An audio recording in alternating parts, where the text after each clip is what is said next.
Why don't you guys all introduce yourself and... I met some of you all. I already forgot your names. Earlier today there was 9 of them that I met, and I even forgot their names already.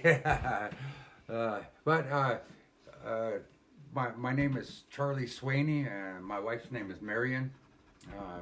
We've been together about 35 years now. Wow. This house here, we built it from scratch, 1990, I think. Yeah, 1990. Wow. This has been our home since then. Just me and her. You know, things here and there that we needed help with and all that, but mostly everything we did ourselves. Wow. You know, and you look at like our kitchen, the cabinets, everything, table, everything is all I made myself. You know, and that's the thing about up here. Freight costs lots. So, you know, cabinets and countertops and stuff like that costs lots to bring in, you know, and so, but anyway, around here, I'm probably out in the woods more than anybody. So, geez, maybe the last 25 years. You know, I'm always out in the woods, and I pay attention to what's going on out there. I think more than anybody, besides the elders. You know.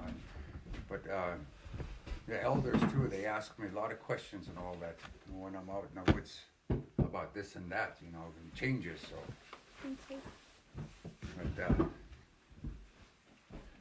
but I try to do my best for talking for this village, especially for the people, you know, about the things that are going on and all that, because I see what's going on out there. So it's there's so many changes, especially this last 10 years. I mean, big changes, and I see it with the animals. I see it with the vegetation. I see it in the water, everything. Water-wise, what I mean is ponds and lakes drying out now, big time. Lucky with the river though, is we get a lot of erosion on the river, and what it's doing is getting wider, and what it's doing is getting shallower too. And but one thing that I'm really thankful for though is fish-wise, it's always been good. You know, even though it's changing and stuff, fish I really haven't seen any drastic change or anything. So that's one good thing. But I try to do my best to keep people informed of what I see, differences, changes, and all that. So I've been hunting all my life, my entire life, you know, and I was 9 years old when I got my first caribou, you know, and that's over 50 years ago. So, and the thing about me is I wasn't raised with parents. I lost my parents when I was a little guy, and I was raised by my grandparents. And being raised by elders is a lot different than being raised by parents. I think that's the reason why I'm much more connected out there, like my grandparents were. That's where I was taught. Come in. Sorry for interrupting. Mm-hmm. Come on in. Hey, so Chad is on his way. Come on in. Okay.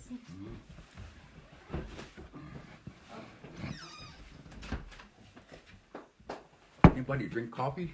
I'm coffee. But it's good. Mm-hmm. There was, I don't know if there's still some iced tea. There's some iced tea right there. Yeah. We had these other people that were here. They stopped here before they left to eat dinner, and I guess they spent like a week or so up in the refuge. But they told me the worst thing for them was the mosquitoes. This year it's bad. It's bad here. It's usually not like this. Every now and then, it's really bad this year. But the thing about with mosquitoes though is it keeps the animals moving. That's why the caribou move. When they get so bad at where they're at, they move to higher ground. And that's why you see animals. So, you know, this year I think it's going to be a little different. The mosquito is really bad. I think that we're going to be seeing caribou anytime up here. So at times when the mosquitoes aren't really that bad, we don't see them until the end of July. So a few years ago it was really bad, and we seen them June 25th here. Yeah, when they show up. So every year it's different. Yeah. Thank you. I'm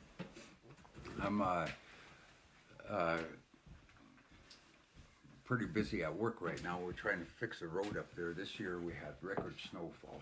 I mean, all winter long we had over 6 feet of snow, and with all that snow melting and all that, big water running down the road, and it washed that all over the place.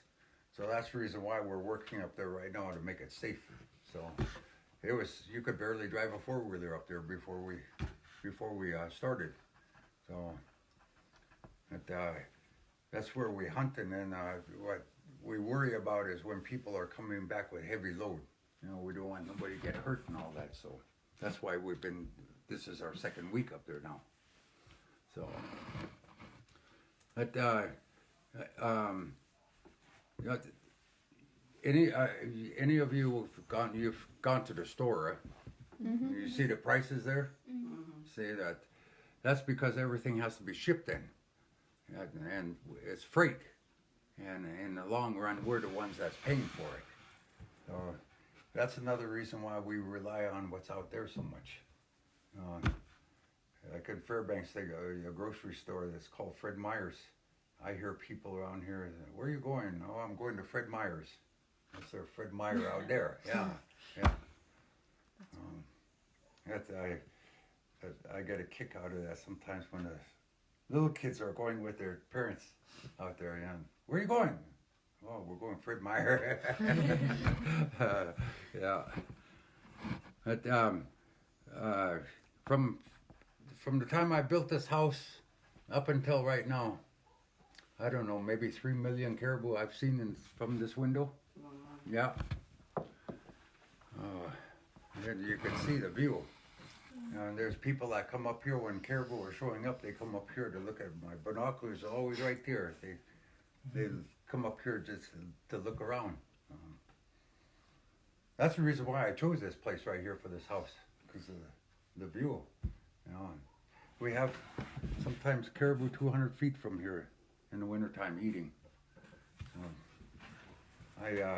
Everybody know the outdoor channel on TV? I'm watching Outdoor Channel right now. Yeah. Another real big change that we see right now is the weather. That's just, I don't even think the animals know what's going on. That's how bad it's changed up here. You know, we see it up here more rapidly than elsewhere. But every year it's this year, Ukqiavik, where you used to call Beryl, I think it was 4 days ago, hit 73 degrees. They never in their lifetime, people there that never in their lifetime ever heard of 73 degrees. Yeah, it was 73 degrees up there. I think it was 4 days ago. Oh, and I remember here that day, I think it was 85 degrees here. Yeah, yeah. Yeah, we're seeing big changes. And with all this vegetation growing and all that, it's, like I said, with the ponds and lakes, it's drying them up. Yeah. Caribou used to, when they would first start showing up, is always from the north coming in. We would have caribou crossing the river up there going around this way too. That hasn't happened for 10 years because all that willow, it stopped them. It's too thick. Come in. Come on in. Hey. Come on in. Hello, hello. Welcome. Okay, but Yeah. this is the last time Finally we're here. Now, caribou, the bull caribou, especially the big bull caribou, the last thing that they want to do is damage the velvet on their horns. Is if they damage it, bad enough, it quits growing. And the bull caribou, why do they mainly grow horns? Mainly for mating. And there's times I've seen caribou, one horn is right here and the other one is like this. It's because he's damaged his side so much, it just quits growing. And that's the reason why this stuff is rerouting them. All this willow. That's why we haven't seen caribou up there the last 10 years.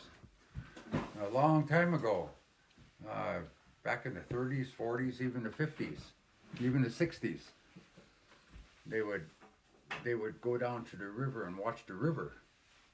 You know, why do you think they would do that? When they about this time of year when they would start.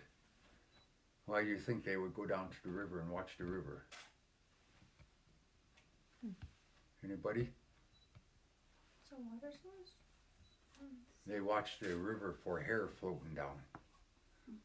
Caribou hair floating down, they know caribou is crossing up there. Oh. Yeah. Then they go up and hunt. That's how they know that caribou is crossing up there. Hair floating in the water, in the river. So that's how they know that caribou crossing up there. That's how they know that caribou is coming too. You know, one thing that I've always seen every single year when caribou have showed up here is everybody's attitude change. Everybody's they're happy. They know they're going to eat good again. There's few years that caribou haven't shown up, and it was I think it was in 2007. We had a camp up here. We still have a camp up here. It's in a different area now. We had a camp up there, and we went up there, and when the caribou were supposed to be showing up, and we looked for 5 days, and we didn't see no sign, nothing everywhere. So me and my nephew and my brother-in-law, we went further over this big mountain here on the other side, and we got to this ridge where you could see a lake called Old John Lake, and we were on top of the hill there, and we were looking, and I had a pretty good pair of binoculars, and I was looking way across on the other side. Oh, it must be, I'd say 20 miles from me. And I noticed some black dots moving. And I keep looking and looking, and I noticed it was caribou. Well, what they were doing is they were coming down, and then they were just going that way instead of coming across. Well, we hadn't had caribou for 2 years before that, prior to that. 2005, 2006, no caribou showed up here in the fall time. And the year before that, 2004, there was some caribou that showed up, but prior to that, 3 years in a row, nothing showed up. Nobody was hunting caribou in the fall time. They weren't here. So, well, in 2007, when I spotted those caribou, we camped there that night, and the next day we looked again, and there were still some more coming over the mountain. And nobody had ever done that before with four-wheelers, but I told them, let's try to go over there and see if we can make it over there, and at least try to get a few caribou.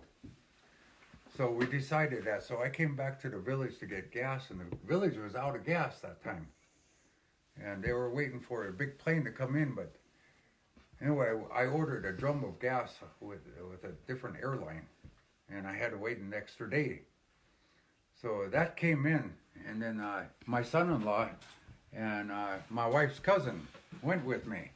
We went back up to our camp, and next morning we took off over, and we met up with my brother-in-law and nephew. And throughout the day, we watched the caribou, and sure enough, they were coming over, and they were coming down, and they were all of a sudden going this way. Well, the next morning we got up at 5 o'clock in the morning, and we ate and everything at 6. We took off, and we did make it across. It was a lot easier than I thought, but nobody had ever driven a four-wheeler or anything like that over that way before. Now, by the time we got to the other side on the top ridge and all that, it took us 13 hours, and we went up to the top there, and we see caribou coming up on the top of the big mountain over there, and it's about, I don't know, 3 miles from us. So we came back a little bit further down. We had a big tent, and all of us, we ate and we all went to bed. Oh, we were tired. That's a long, long trip. We had to make bridges and everything, chopping with axe and all that. But anyway, next morning I was the first one up, and I had a big thermos bottle. I had it full of coffee and everything. And I got up and I walk up the ridge. I got my thermos and cup. I walk up to the ridge where we seen that caribou the day before, and I look up there, and there's a huge bull caribou up there. And I was watching them, and then another mountain just a little bit further over, there's some more coming over. And all of a sudden I hear something. This is about, I don't know, half hour later. So I thought that they got up and they're driving the four-wheelers up.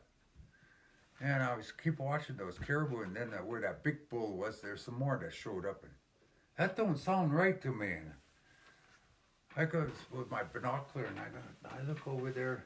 I'm looking at the mountain, and there's a big mountain, and there's a big meadow part that come down. Over here, there's two Argos that show up, coming out of nowhere. That's what I heard.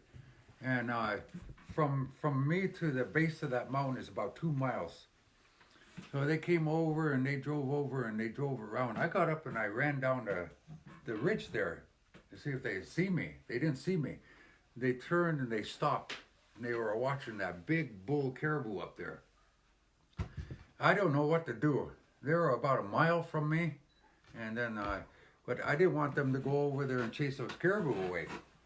So I started walking towards them, and I got about halfway point, and they finally seen me. Oh, there's two of them in each Argo. They started up their Argos and took off. Well, I mean, this was hard walking. I mean, this rough country there. And since I'm that far over, almost a mile over, I just decided to walk to the base of the mountain there and wait for them. We had two-way radios then.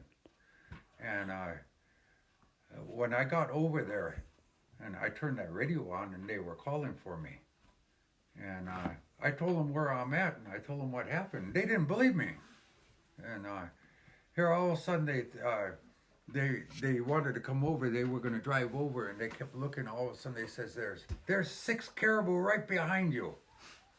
And they told me to go up there and get them. So I walk up to the hill, and I was getting to the top, and I see their horns right there. And I'm trying to figure out what's the best way to. They disappeared. Well, there's a little ravine like this. They were in there when I got up on the top, and I got 4 of them right there. And I went a little bit further over, and down the other side I got 3 more. So altogether I got 7. Well, they drove 2 four-wheelers over. We're not supposed to do that in the refuge. But I mean, this is totally for subsistence. And plus, besides that, we're hunting not just for us, but everybody. So we got over there, and we started working on those caribou. And those 3 that were down there, there's 3 of them there, and then me and my brother-in-law with these 4 up here. And then all of a sudden we hear another shot. Well, another big bull showed up, and my wife's cousin shot that one. So altogether we got 8. And there's 3 four-wheelers. There's 5 of us with 3 four-wheelers. Anyway, we both had trailers on those four-wheelers, and as we were about halfway done, here we hear those Argos again. They came down to the base of the mountain, turned around, and went back up looking for us to see if we were still there. When they got over there, sure enough, we seen them again, and they took off. Well, it turns out that I don't know how they got them over there, or what, if they drove them over there, where they're from, or what. But it turns out that they were the ones that were rerouting those caribou. That's why we hadn't seen caribou in those years. See, when the first bunch of caribou show up, and they're coming through, and they come through here, if nothing disturbs them, then the rest of the caribou follows them. Well, that first bunch of caribou that's showing up, they're big bulls, and these hunters are there, and they're shooting them. Then the other bulls, they take off a different direction. When these caribou come over, they follow it. And that's the reason why we hadn't seen caribou up there all those times. And sure enough, the next year, they got spotted, they left. We even flew all over the place with the Fish and Wildlife looking for them. But over there's so many caribou trail and all that, we lost their trail. They could see it where I seen them. They could see their trails, but there's so many caribou trail and everything. And for days they patrolled over there, that whole area looking for them. And I couldn't find them. But anyway, the next year we were working on housing, and we hadn't seen caribou all of September. It's finally September 29th. I look on this mountain up there, and it sure looked like, before dark, it sure looked like I see two dots on top.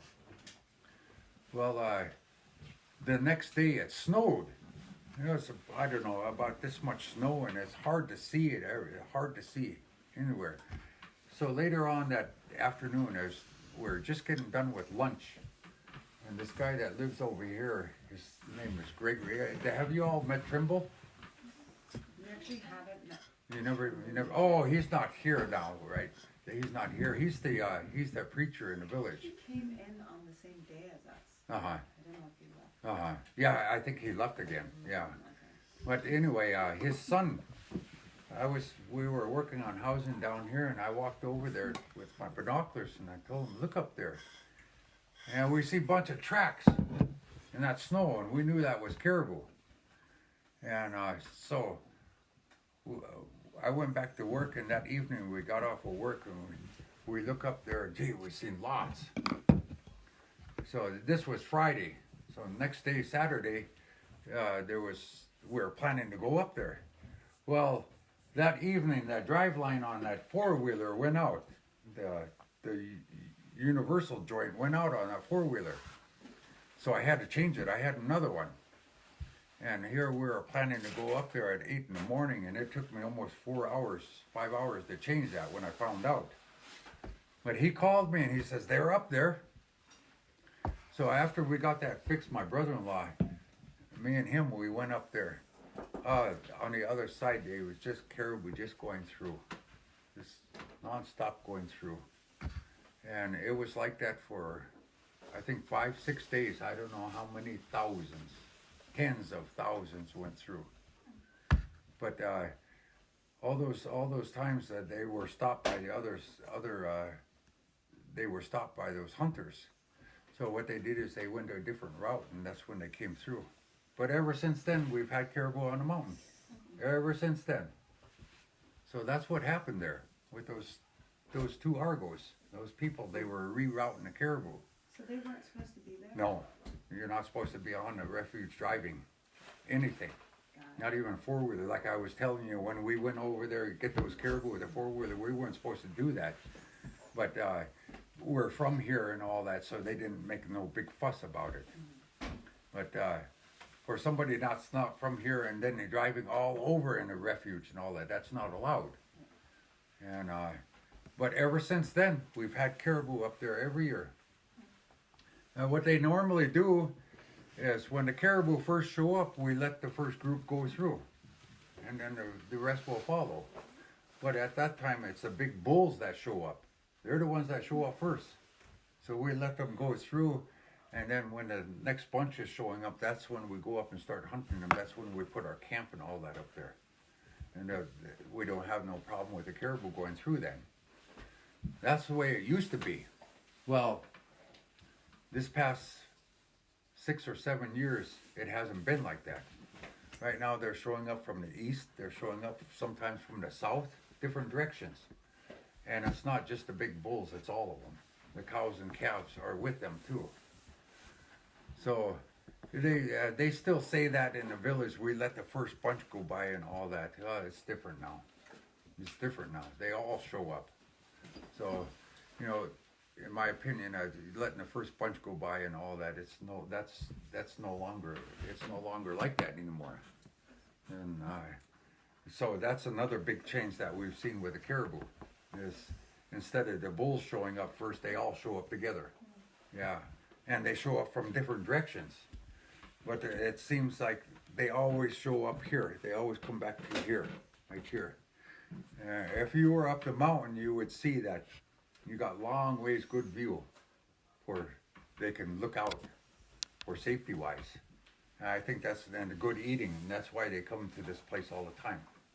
Right here, they like this place here because they can look out for danger and it's good eating all the time. But then another thing that's really affecting caribou right now is the wolf population. I mean, in the last 10 years, it's tripled. There are wolves everywhere when the caribou show up. And what they're doing now is there's some of them following them year round. So that's another big change especially last 10 years. Big change there. But like I said, they seem to always come back to right here, this spot right here. Like I said, it has to do with they can look out for danger, and it's good eating and good water source, everything. So, but yeah, that's the way it used to be, and that now the things in the last 10 years there hasn't been no caribou, nothing upriver crossing. That's because of the willow. And this generation of caribou, they have no idea about upriver because they've never been there. So that's a big change there. Most of the caribou that have gone through that, knew that route, they're no longer alive. It's been too many years. So this new generation of caribou, they don't know about that. But in the fall time, once the antlers have cleared, then you see them. Your brush don't matter to them then. They got nothing to worry about. Their antlers are fully grown and all that, and this is September. So that's about the only time that you see caribou up there besides winter. So that's big changes. That's all has to do with climate change. And it's getting bad like this, and I constantly think about what about 10 years from now or 20 years from now? What's it going to be like? And the main part of reason why that's happening is fossil fuels. Now, what do they want to do up there at the cabin ground? Get some more of that out of the ground. This issue with them drilling right where the cabin grounds are. When the caribou migrate through here in the springtime, as they're migrating through here, they're going up there. That's why they migrate through here, going to the birthing grounds. And then when they migrate back through, starting about this time or in July, sometime in August, they're coming from there. That's why we see the caribou come through here again. Now, if they start oil development up there and they go a different place, we're not going to see them no more. That's I know that's going to happen. They've been going to that area for thousands and thousands of years, for one reason only: to give birth to their young. And all of a sudden there's a big oil rig right in the middle of it and all that. I'm 100% sure that they're going to move. They're going to go somewhere else. They don't want to be around that. That's a special time of the year for them. And that's when they're most sensitive with their young. And I know that's going to happen. If you look at right now, we have a different caribou herd here. That's here right now. That's been coming through. Here and there, they're scattered right now. But that's the Central Arctic herd that used to be way over that way. They've been over here 6 years now. They want nothing more to do with over there anymore. That's because of so much activity. And they've moved. Now, you look at the other villages over there that relied on them. 6 years they haven't had nothing. That's because they're all over here. So that's what's going to happen. See, they made a move, and I know that's what's going to happen with this herd. If oil development starts up there, I know it's going to happen. Caribou is the main source of food. It's always been for thousands of years here for the people. There's moose around. Another thing too is with all this vegetation growing and all that, we see more and more moose than ever here now. That's because they got a lot of feed, a lot of food. And then another thing that this last year and this year, we had a lot of moose. 2 years ago over the Canadian border area, there's a lot of forest fires, and I think that drove all the moose over here. That's why we got so many now. And right now there's another fire over there, right now. Yeah. So I think that has a lot to do with that too. So, but that's one good thing about this. But our main source of food though is caribou, and you know, it's. I remember my grandpa. He told me I think it was 1921 before he's seen his first moose. He heard about it, but he never seen it before. I think it was 1921. I think when he said that he first seen moose, but there's always been caribou. You know, you look at these villages, or you look at trapline cabins, or cabins where people have built cabins. It's always in the route of where the caribou migrate through, where they come through, and they use that from place to place to place hunting. It was hard long time ago. I mean, in the wintertime, the weather was cold, you know, and it's hard to get food. You didn't have no snowmobiles or four-wheelers and all that. It was all dog team.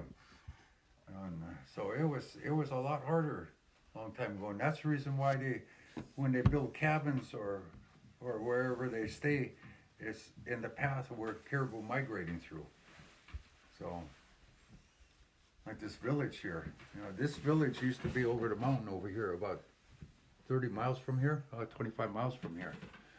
And back in the late 1800s, a sickness came about. And by the time that they found out that it was spreading from person to person, there was only a few of them left. And that's why they chose this place here, over the creek bank, bus rank O, over the creek bank. You know, that creek there for them, good fish to eat. And then on top of that, the caribou migrating through still, that's not that far away. So that's how this place came about. Yeah. So it's, there's a lot of places that you run into nowadays if you're out in the woods too that are sacred places from a long time ago. You know, if you look at all these high point mountains and all that, you'll see something like a rock place where somebody built up rocks or something, or with rocks showing that they'd been there and all that. I mean, places all over years ago. But that was, you know, with dog team and all that, and hiking and packing and stuff like that, that was a daily life long time ago. And nowadays, it's snowmobiles, four-wheelers, that spoiled it. Everybody's spoiled because of stuff like that. I remember when I was a kid, it was nothing to us. You know, go out and hitch up your dogs, go get wood or pack water, or going out hunting. Yeah, it was a lot of work, but that was our daily life. You look at things nowadays, you know, it's hard to get kids out in the woods now. You know, all this games, computer, and stuff like that. You know, even my grandkids. It's a really changing world out there. But you know, one thing I always try to do is let them not wander away so far from how we live. You know, that's how you put food on your table. So that's I've been doing that all my life. Back in the 80s or 70s or 80s, you couldn't get me to talk in front of anybody. But 1991, there's two elders that came up to me here in my house, and they asked me if I could start speaking for them. It's the way I speak and the things that I understand. That's why I started doing this. Those two elders, they asked me that. Yeah, like I said, NBC News, CBS News, ABC News, BBC News. BBC America was just here. We took them out in March hunting. You know, we got 7 caribou that time. Yeah, that's a big program now, BBC America. But I've been in Smithsonian Magazine. I've been in Field and Stream Magazine. I've been in Alaska Magazine. I've been in Hunting Magazine. What's the other one? What they call that?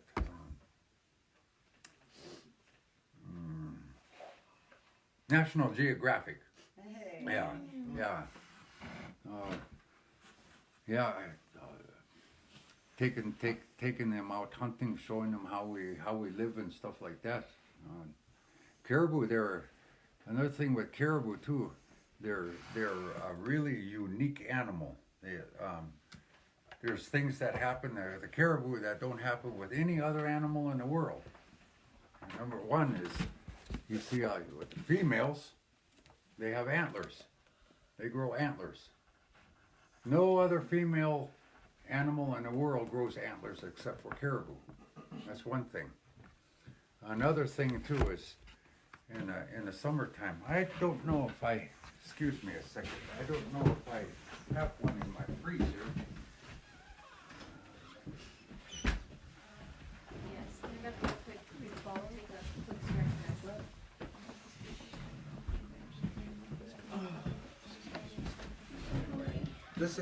This is one I got about 3 weeks ago. You can see that this part is filling all back in. This part, it'll fill all back in during the summertime, their hoof. But in the wintertime, this goes away. It hollows out, their hoofs hollow out. In the wintertime, why do you think it does that? There's no other animal in the world that this happens to either, except for caribou. Gets distracted. That's a part of it, but Well, you said not the main thing. They don't.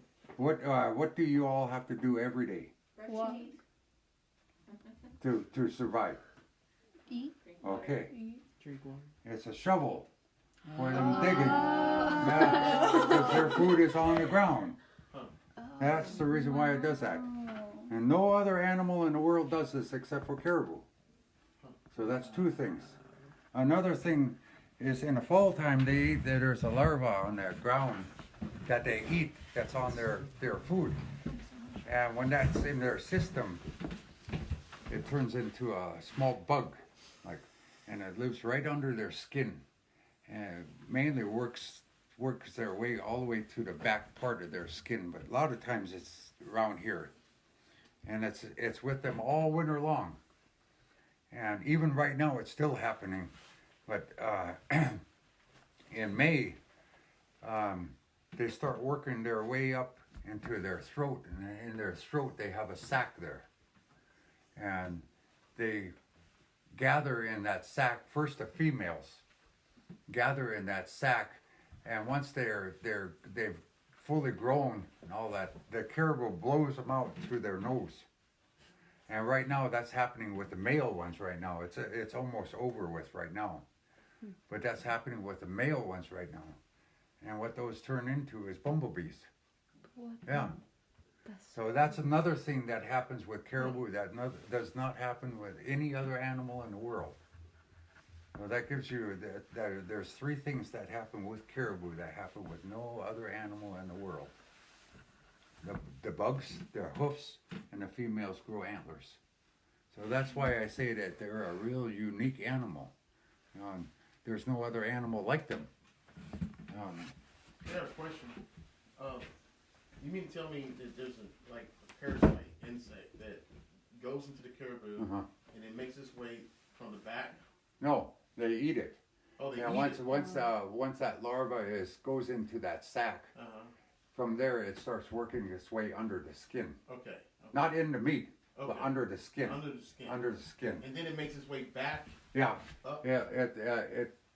They'll usually try to make it into their rump area. Okay. And but in May they work their way back up and back into that sac. And once they're fully grown, the caribou blows them out through their nose.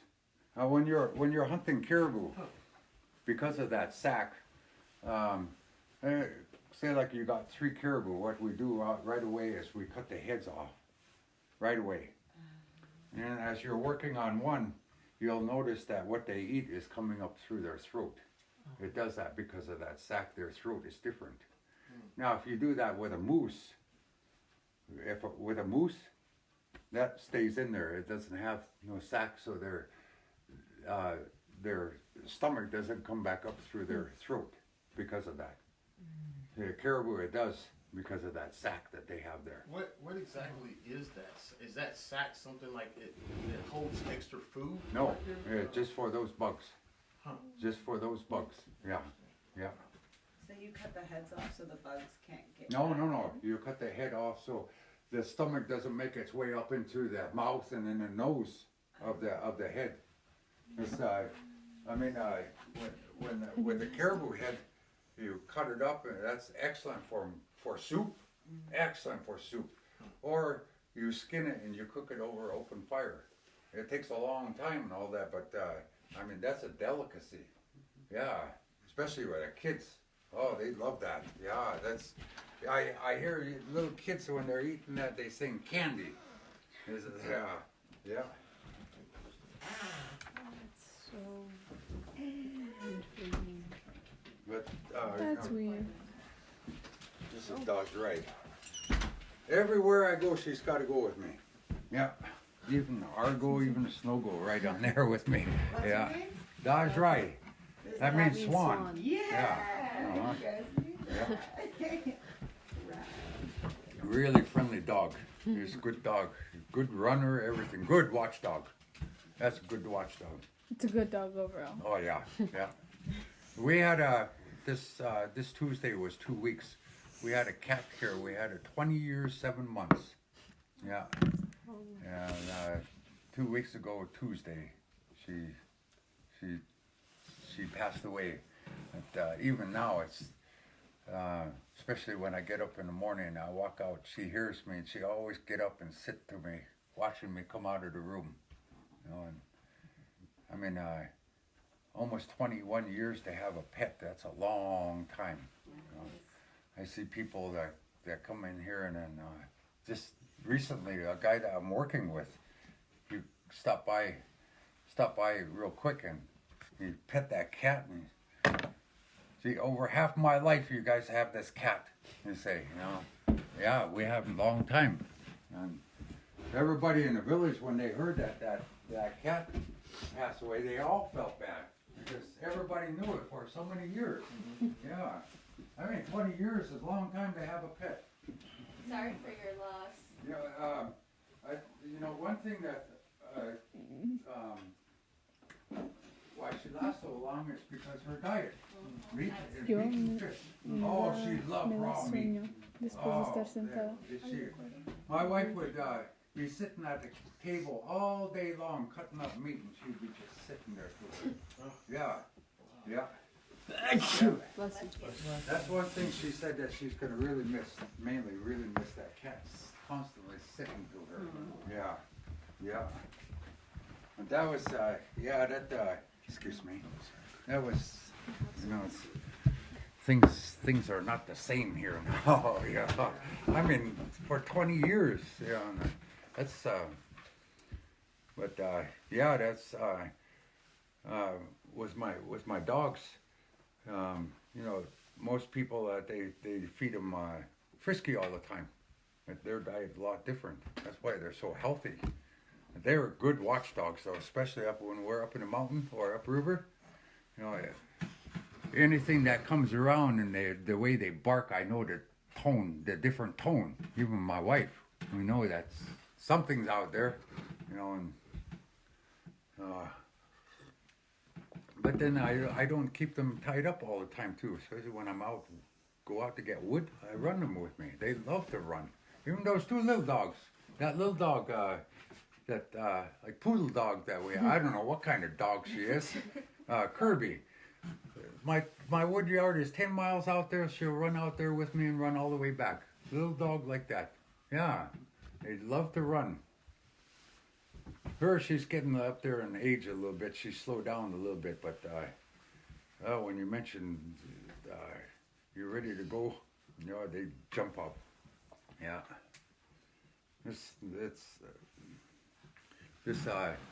We had another dog like that too that was almost identical to her. That's in this book. Somewhere, if I can find it. During this time when we took this guy up there, upriver with us. Here it is. You can see. Her name was Scooby. Yeah, my little niece. My little niece called her that, so that was her name. But she was just like her. She reminded me just like her. She would listen to me more than she does.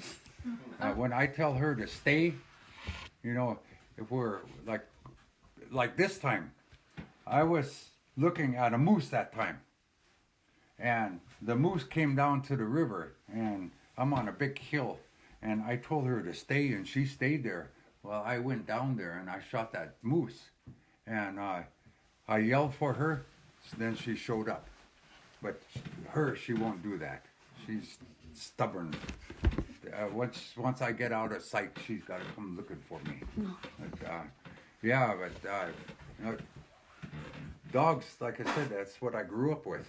You know, and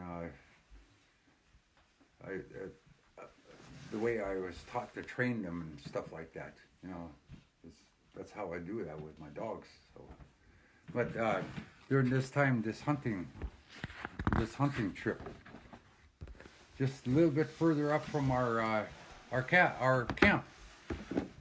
A moose came out and it swam across the river, and we zoomed up there and we got around a corner there, and it just got out of the water when I shot it. So we were lucky there, because as soon as we skinned the moose and cut it up and all that, we put it right in the boat. No packing, nothing. Now, there's times we're upriver and you see a bull moose a mile from the river. Well, you got to go over and get it, and if it's a mile from the river, it's a mile from the river. You got to pack it. But I never complain when it comes to food. Working with food, I was taught never to complain, because you're going to eat good. Yeah, you're going to eat good. You know, and it's a gift. Yeah. It's a gift. And so, why complain? Now, sure, it's work and all that, but you're going to have food on your table. Yeah. So that's the way I was raised. You know, there's other people that go out, oh, we've seen 2 or 3 moose, but they're too far away. There's no such thing like that in my book. You know, if it's a half mile away or if it's a mile away, it don't matter. It costs money to go out there to hunt. I mean, each hunting trip is $500 just with gas. You don't have $500 all the time.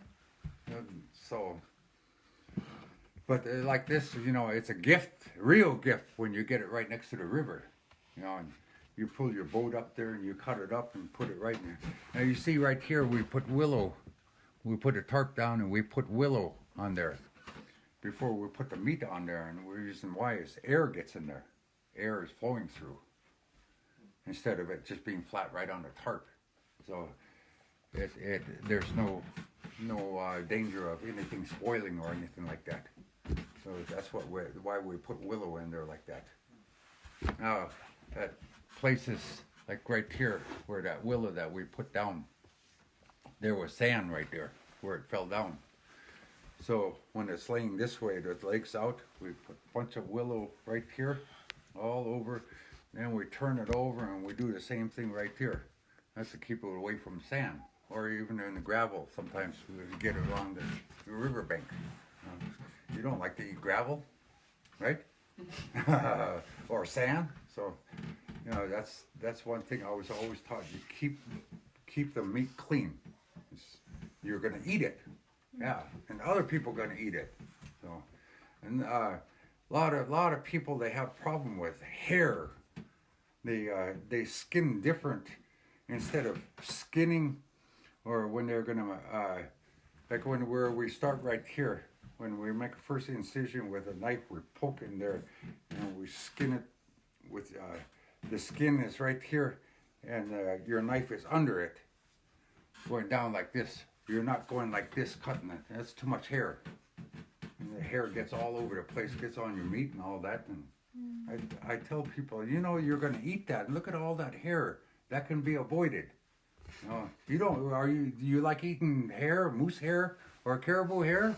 And so, but that's the way I was taught, you know, and that's why I said it's different. It's different for me than other people around here.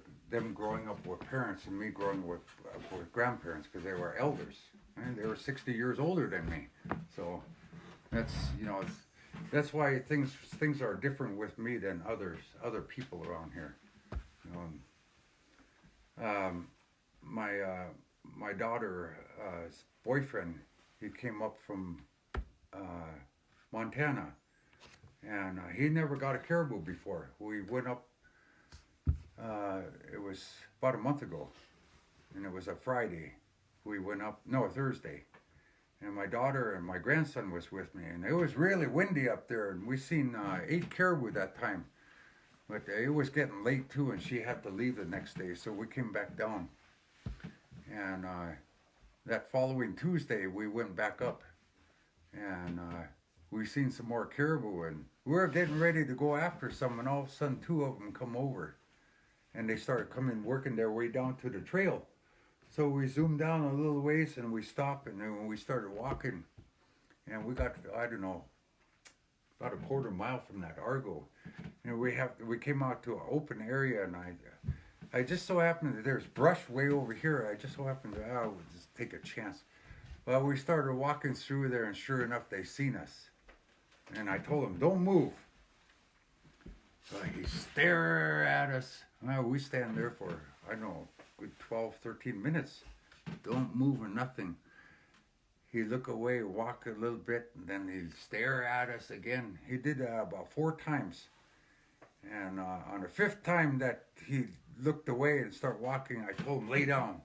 We lay down. And when he looked again, he's looking all over the place. And what did he do? We at that time we crawled to the brush. Then we could see that, and then we noticed that he started walking towards us. He's curious. He knows that we're not a bear, and he knows that we're not a wolf. They'll know that right away. They know their danger, but they don't know what we are. So he's curious. What did he do? He started walking right towards us. And he shot that caribou. And that's the first caribou that he ever shot. But see, with that, I learned that from my elders, how to do that. Now others, they'll go run real fast and hide or something. They see that and they take off. Yeah. You stand there and don't move and all that, and they're trying to figure out what you are. And they know that right away that you're not a bear or a wolf. That's their 2 main predators for them. They know that you're not that, but they can't figure out what you are.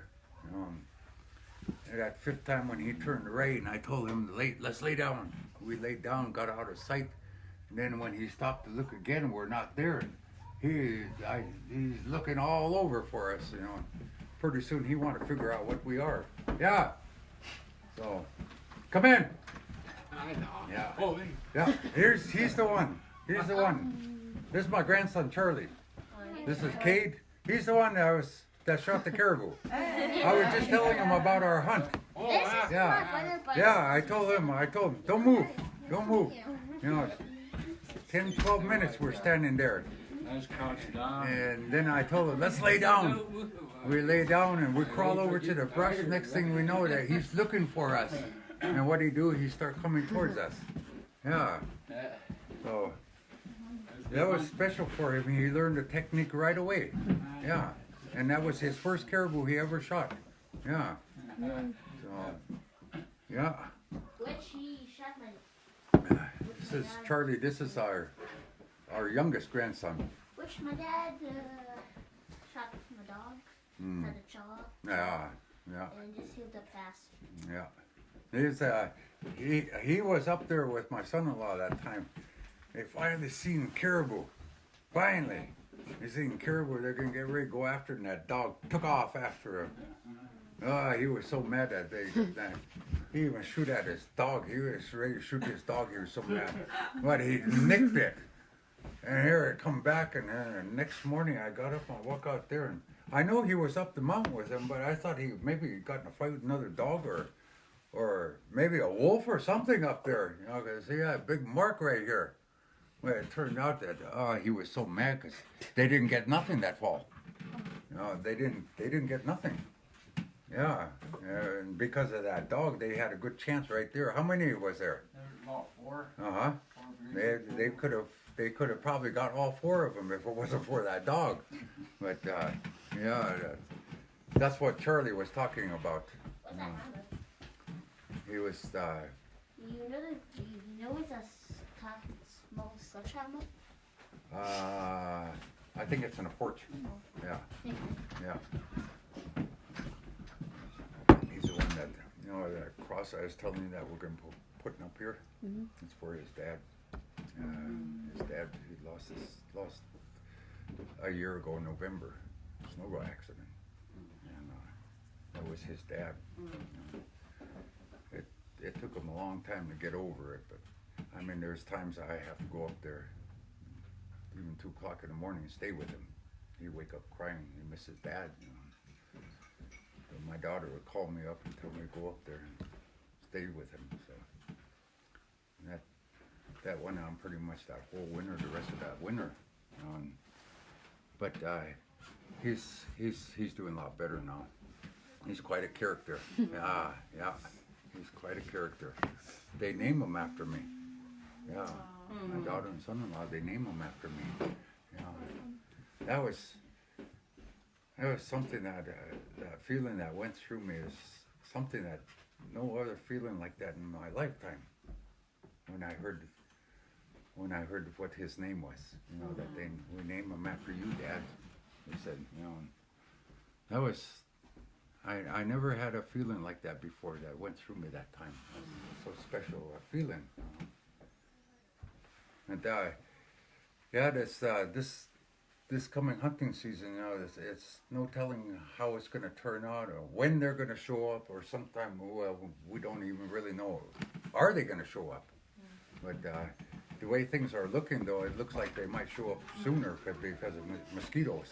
This is Marguerite. Charlie's mom. Yeah. So, but that's what everybody's going to be looking forward to when the caribou show up.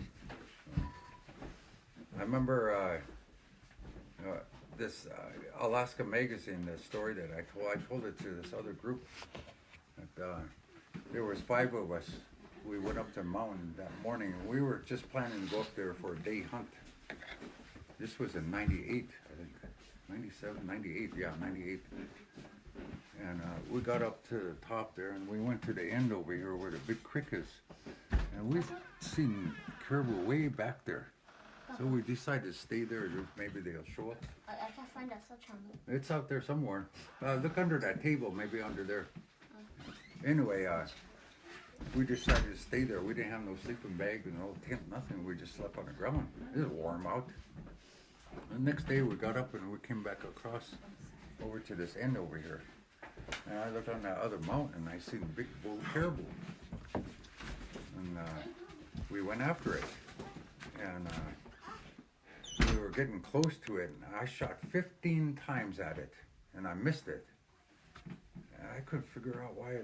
Here it turned out that one of the caps on my scope was off of there, and I had no idea. So it must have gotten bumped or whatever, and my sight was way off. So I put a rock on top of another rock, and I sighted it in. It took me 7 shots before I could sight it in. I finally hit that rock. And I know that caribou's long gone now. But something just tell me that to go over to the top there and check. So I did that. And I see that caribou way over there, and it's coming back. Did any kids kill it? No. Nobody. No kids kill it? Anyway, it started coming back. And it come back up close to me and turned and was walking down, and I shot it. And I couldn't believe that. I shot at it. I missed it 15 times. I thought it's long gone. Anyway, we skinned it, gutted it, cut it up and everything, and 3 of them stayed there with it, and 2 of us, we went back to the village to get a 4-wheeler. Well, we were supposed to be back that night, and we didn't tell nobody in here. My wife went up there with a 4-wheeler, and she was going over looking for us that morning. And she got stuck, and she got stuck so bad that she couldn't get out. So she walked back down. Well, she was about an hour ahead of us. So when we started walking, she's almost to the village then. And when we got here, that's when she told me about that four-wheeler. But as soon as we got here, we heard that an elder down in Venati passed away, just right before that. And it was just about the same time as that caribou turned around and came back to me. And it turned out that caribou we sent down for that funeral, and turned out that was the only meat that they were able to get. Wow. So, is that a coincidence, or that lady? Her husband is originally from here, and she grew up here. I mean, her kids. She started growing her kids up here, and one of them is, you might have met him, Alan Tritt, that stays down here across the council office. There's a 2-story log cabin there. Mm-hmm. Yeah, that's his mom. But I think that maybe a sense that she's going to pass away, and that maybe that, I don't know. It's it's hard to say, but what I think that's part of nature. That woman, she respected the land and the caribou and all that all her life, and look what happened when she passed away. So I told that story to this guy, and when we had a gathering here in 2016, and he wrote it down. Well, actually, he recorded me. And he wrote it down, and he sent it to Alaska Magazine, and they published it. Yeah, and there it's called Charlie's Story. Yeah, but when you respect animals and stuff like that, and you don't mistreat them and things like that, in the long run they come back to you in special ways sometimes. Just like if you got meat, I got meat in my freezer, and somebody needs something, I don't say no. That's the way I was raised. Never say no with food. Next time you go out, it's going to come back to you in a good way. That's the way I was taught. That's what we always do, all the time. Lots of times that we always have something cooked here. Somebody is hungry, they know where to come. Yeah, anybody in the village. But yeah, like my wife's mom, she's no longer with us, my mother-in-law. She always tells me all the time, make sure that you respect the land, the water, and the animals. When you take care of it, it's going to take care of you. She always tell me that for years. That's what my grandparents tell me too. That's what they taught me. I try to tell that to the younger generation now, and especially when they're out there in the woods, they go out hunting with me. Like him, he never got a caribou before, and here was something that I showed him that I learned when I was a kid. And sure enough, what happened? That caribou come right to us. So we didn't have to go over there or go after it, or it didn't take off from us or anything. If it was other people that don't know about that, they're gonna move right away and go hide. And if they see you moving, then he's gonna take off.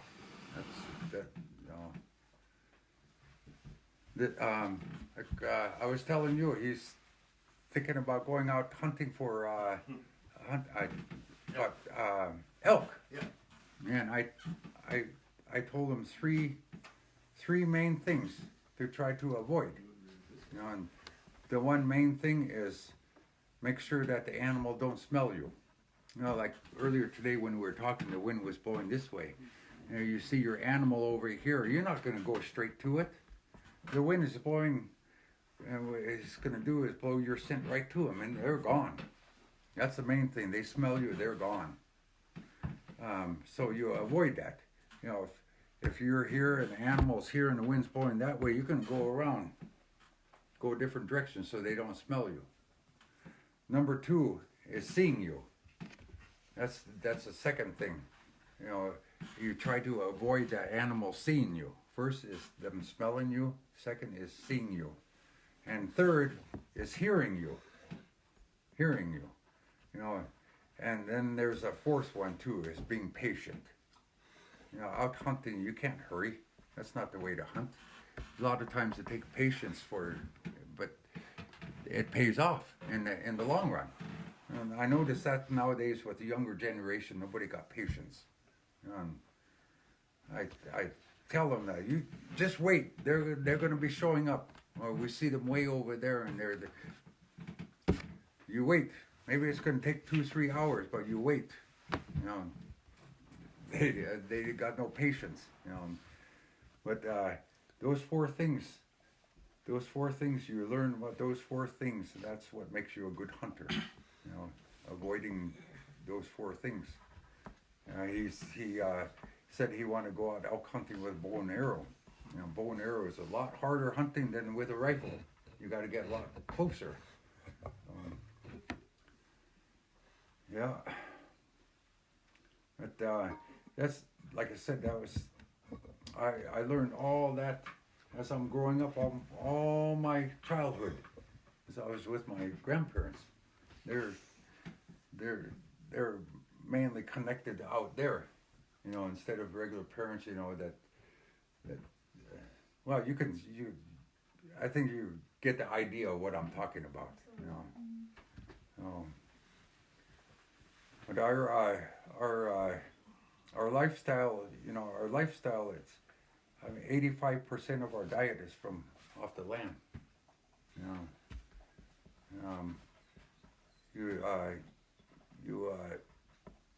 Some people they might say that look at the way you're living and all that, you know, and there's not much money and hardly any jobs and all that. You guys are poor. It's like you're poor.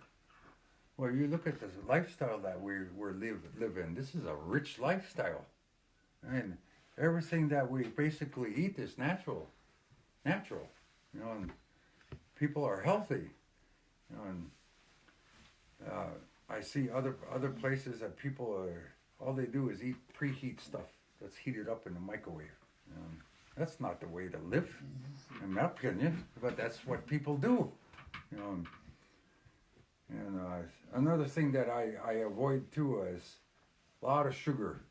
Coffee and tea, I don't use sugar. That's one thing. Every now and then you'll see me drink a soda pop or something, but that's I'm not really into stuff like that. You know? Yeah, I'm in my 60s now. I still got all my teeth. I'm 61 years old now, and I see people that are 30 years old and they got no teeth left. From what you eat, sugar and stuff like that, you know.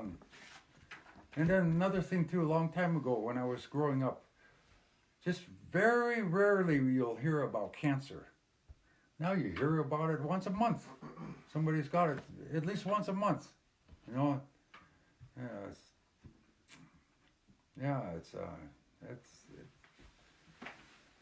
The way things are changing and all that, you know, and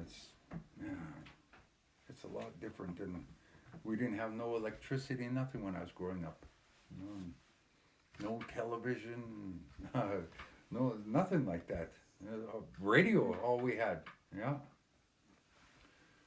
No, I listened to my grandfather speak one time. He passed away in 92, 115 years old. Wow.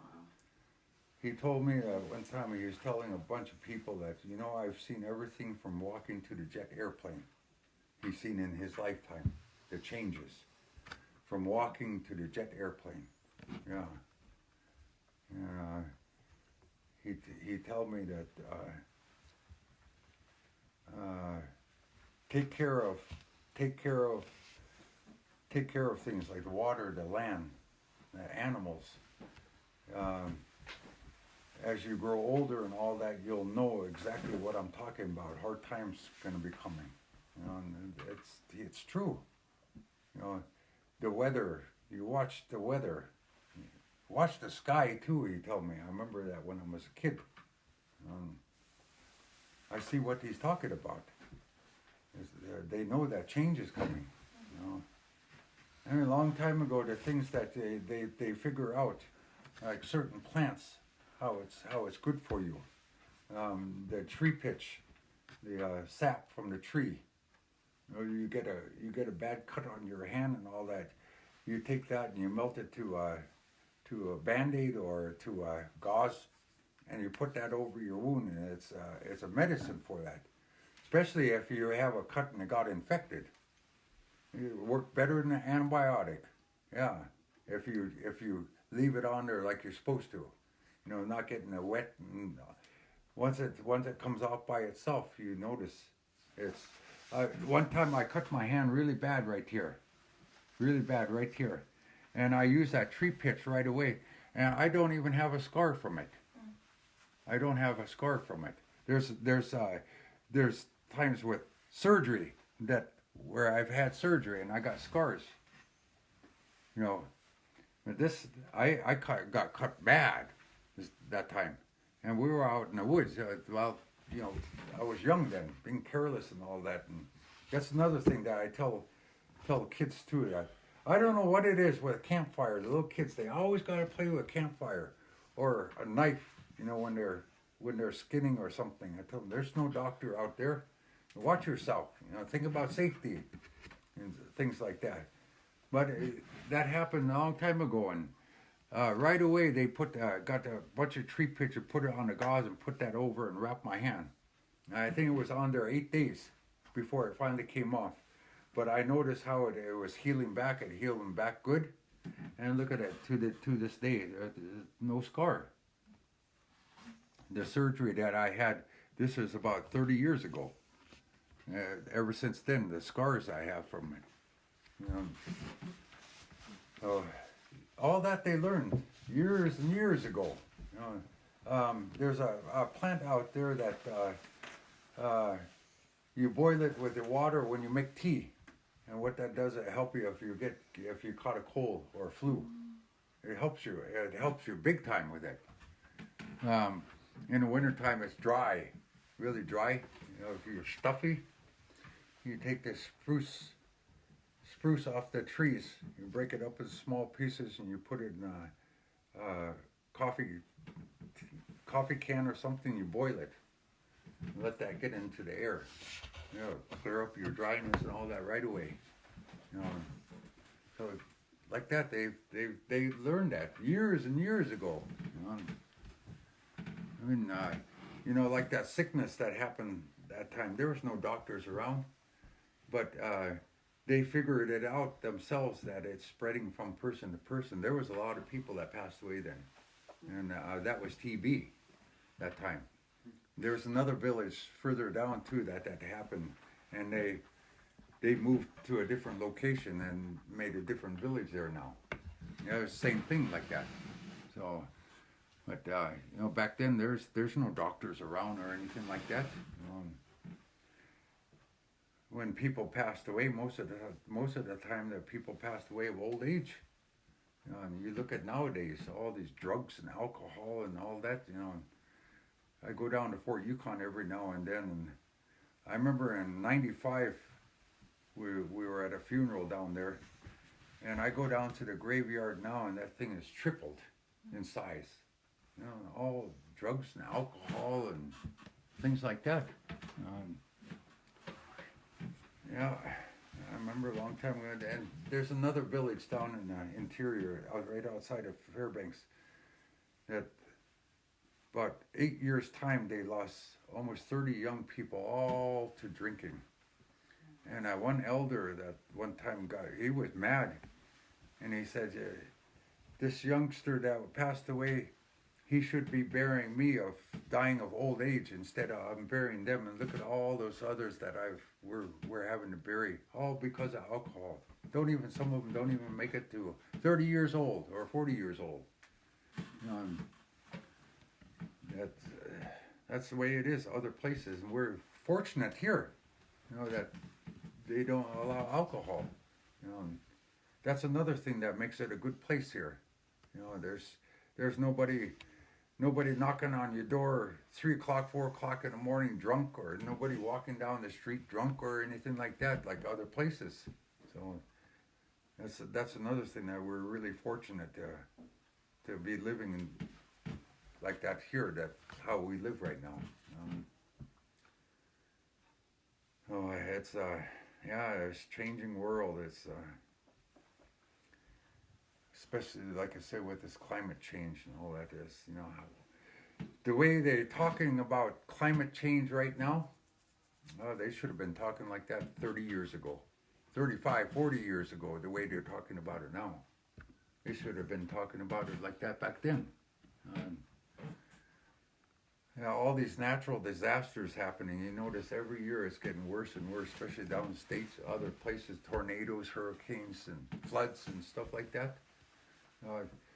In my opinion, that's the earth trying to tell us there's something wrong. That's what I think. Anyway, you know, I was glad to, you know, talk a little bit in front of all of you, and, you know, tell you a little bit about how we live here and things, show you some things. Another thing too, I think, let me see if I still have it in my article. Stand up and stretch, stand up and Is stretch, recording guys. stop. Okay. How many questions did they get asked? None. None. Thank. Yeah. But they got a lot of stuff they can write for about. Well, It's a big. answer the Just one stretching more and get question. a really bad That's what headache. I'm saying, We yeah. can still ask, like, we can ask that one. If you have we one have- each and then, We have, the other one he can already explain, yeah, so we have one good one. you get a lot that you can write from what he's saying, so That's it's good. awesome. So if we just ask him. Oh, and with caribou, caribou, they don't have no call to make when you're hunting. Moose, they do. This I was taught just a long time ago. This seems to work better.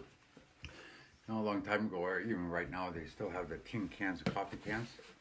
This is what I was taught a long time ago, to make a small hole. The string, this is not the best string that you can use. What's good is, you know, a shoestring that's flat, those ones. But this string works, but it doesn't work that good though. But it's good enough to where I can show you. But usually about this around I would say about the 9th or 10th of September, when this starts, you can start with this. Prior to that, it's too early, but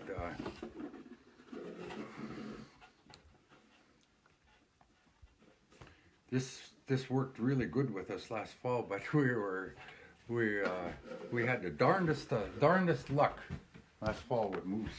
Now, our outboard motor has been down for a few years, and we haven't been able to go out hunting in the fall time for 5 years now. 5 years now. And because upriver is mainly where we get our moose in the fall time. And without no outboard motor, we haven't been able to do that. But with that Argo, I try to go other places and all that, but it's a lot harder in places. But last fall, this worked. I've used this many a times in the past. But this worked real well last fall, and hold on, I'll tell you about it. But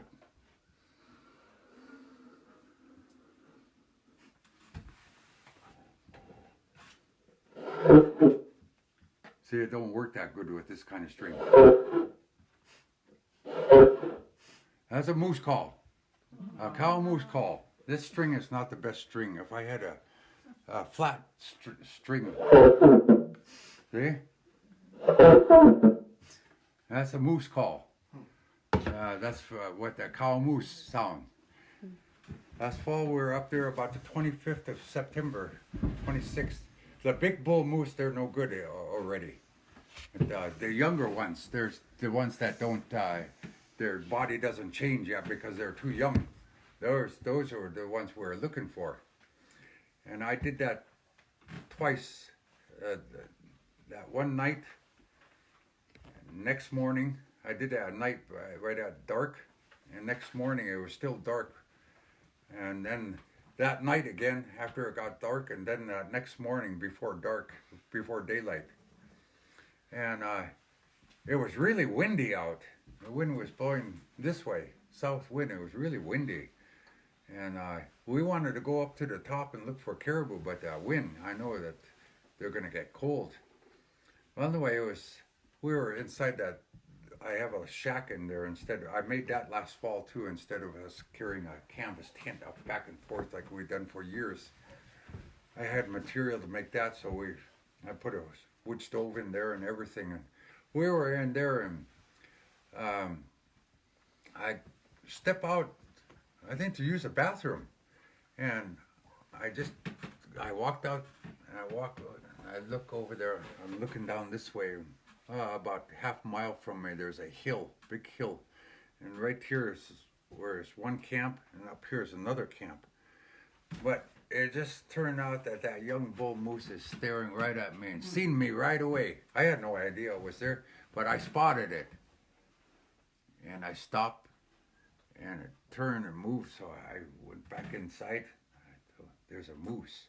I see, and it's like they didn't even hear me. I said, there's a moose. Hey, I said, there's a moose. Then they knew. Well, the other guy that's with me, his gun is way over on the other side over there. So what did he do? He got out and ran across over there, and they seen him. So when he did that, well, what he did is he turned around, and what he's going to do is go back down into the timber and go over and come back up a different direction where he heard that call. And as he was doing that, it just so happened that right down below, somebody showed up there and started up their chainsaw to get wood. It took off. Yeah. What's the chances of him just when the moose show up, you know? He's in the timber there getting ready to cut firewood. So that's what happened there. But yeah, I use this, like I said, that one, it's up on the mountain. But that's a moose call. If I had the other one, it'd sound way better. But just for demonstration, though, I show you how. But things like that. Some people are really good with calling. Really good. I know. I remember my grandpa. You know. But that's the advantage of hunting moose. Sometimes they come right to you. Yeah. Sometimes right to you. They hear that. You know, I watch the Outdoor Channel a lot of times with moose hunting, and that they call, and it comes right to you. Yeah. So. Well, does the youth have any questions that they would like to maybe wrap up with? Since I know that we have an agenda for tomorrow, your time has been extremely valuable, Mm-hmm. and I don't think that there's any other place in the world that we could have had such a wonderful opportunity to get it straight from the source. Mm-hmm. I know You that this is a know, game like I changer. was saying too, that, you know, if you've seen pictures of this place or you've seen a little video or something on TV of it, it's way different than now you see it with your own eyes. You see how much different it is. You know, you're here, you see it with your own eyes. You hear, like me speaking in front of you about how we live and stuff like that. It's way different than hearing it on recording or something like that, or hearing about it or seeing pictures and all that, you know. And that's a good thing that all of you see it with your own eyes. You know, our village here. Look at the beauty of our land. Like I was saying, there's not too many places left in the world like this, and that's what we want to keep. So, Thank you so much. yep. Thank you so very much. This has been a treat that I know that this generation, once they have their own children someday, they're going to be sharing the same stories. I sure hope so. They I sure will. hope so. They Yeah, really all of will. you. You know, it's like I say that. You know, one thing keep in mind too, that when I was talking to you all about safety, you know, keep that in your mind. You know, remember that you come first too. All of you, you come first. You know, take that with you. You know, and mention it to other people too. You know, like I said, when we put this up over there, when Sarah lost her brother, you know, little Charlie that was here, his father that passed away a little over a year ago, where his accident happened, we're going to be putting a cross like this there, you know, and I'm going to tell everybody that as you're going to the mountain and you look at that, think about safety, because at that point there, when that happened and when this happened, you know, if they thought about safety, they would still be with us right now. You know, her brother took a chance and he got caught with electricity. All he needed to do was use a pole. Well, he was up there and he put that thing back on there that fell off, and he thought he's just gonna real fast to connect it. Well, that's it. And then with him driving too fast, going over a rough spot, and he's going too fast, and he went airborne and went sideways, and went sideways this way, and when he landed, he flipped. That was it, you know. And so that's. But like I said, you know, safety, especially out in the woods. You know, there's, you go out hiking or something, or whether maybe in the future some of you go out hunting or something. You know, there's no doctor out there. And take care of yourself. You know, if you don't feel safe about something or anything, remember I tell you that you come first. You know, before you go out anywhere. You know, think about it. You know, you're a younger generation, and I say that in front of you. You know, it's not a joking matter. It's not a laughing matter or anything. It's a serious matter. You know. Like I said, that you come first. You know, keep that in your mind, all of you. You know, I'm really happy that I got a chance to talk with everybody. You know, and you know, main thing is that you come up here and see how we live and all that, and you see it with your own eyes. Like I said, you know, that means a lot. That means a lot to all of us. My wife, she's not really. Really into talking in front of a big bunch of people. Well, you're really good at it. You do. Well, good job. you know, over the years, you know, after the elders that told me to start doing that for them, you know, the news media that's been here that I've talked to when I've traveled, and the documents that I've been in, and all that, and then you know, when I talk about tradition and culture, I don't talk about mainly what I heard. I talk about what I'm doing or what I'm trying to do. You know, that's what I talk about when it comes to tradition and culture. Like our camp, it's been up there for over 30 years. You know, every fall that if there's caribou up there, there's a time that we stay up there 6-7 weeks, sometimes. You know, all depending on, and then on top of that, I remember a long time ago the kids couldn't wait. That was before all this internet and stuff, all that. But even to this day though, that there's some of the kids too that asking that, are you going to go up to camp when the caribou come? All that. You know, they enjoyed up there, but like I said, even with my grandkids too, it's hard to get them out in the woods and all that nowadays though. So many distractions and all that, but yeah, that's. I said right now we're looking forward to this upcoming hunting season, and I hope everything goes good and all that. But fall time, that's when our main time for harvesting, especially moose.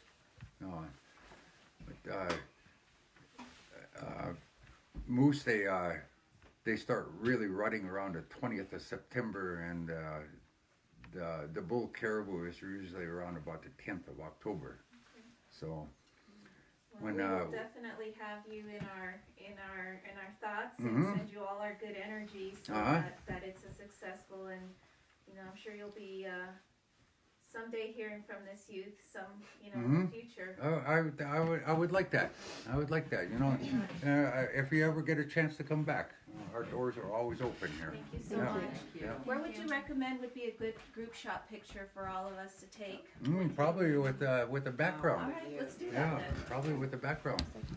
Yeah. Alright, y'all, let's hustle out there. Would you mind writing So down your why don't we get contact the youth out information? there, Okay. and Chad is gonna